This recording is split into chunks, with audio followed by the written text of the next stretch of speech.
At noon, we got Syracuse, who's 3-4, traveling to number 7 Georgia Tech, who's 7-0. Obviously, Georgia Tech favored by 16.5 points on ESPN.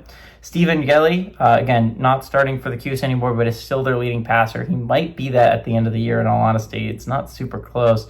It's gone 98 to 156, thrown for 1,317 yards, 10 touchdowns, 2 interceptions. Yasin Willis has had 91 carries for 353 yards and 4 touchdowns. And Jonte Cook has had 37 catches for 456 yards and 2 touchdowns. Haynes King has gone 108 to 153, thrown for 1,176 yards, 4 touchdowns, 1 interception. Also leads his team on the ground with 101 carries for 560 yards and 10 touchdowns. Isaiah Canyon has had 19 catches for 301 yards and 2 touchdowns. Georgia Tech is 4-2 against the Cuse all time. Last game did go to the Cuse in 2024, and Syracuse has won 2 of the last 3 times they've played, though. Syracuse on the road at Georgia Tech is 0-2 all time. They are 1-1 in one-possession football games. Brent Key is 1-1 against the Orange since he's been the head coach of the Yellow Jackets. And Fran Brown is 1-0 against the Yellow Jackets since he's been the head coach of Syracuse Orange. Okay, against Georgia Tech escaped a scare last week. Duke arguably outplayed them for the entire football game. And it was mistakes, just dumb mistakes. Duke left so many points on the board. But a win is a win, and that was a win against a quality opponent on the road if you're the Yellow Jackets. I think the Yellow Jackets have a really interesting schedule. Again, 5 games left. You're 7-0.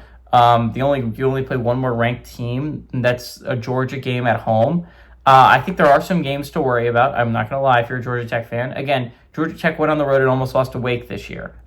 This is not a team that is incapable of making big-time errors in unranked matchups. And I think the games that would worry me a lot if I'm a Yellow Jackets fan, weirdly enough, more than the Georgia game. I think that Georgia game they play at home, I think that's a game Georgia Tech should win.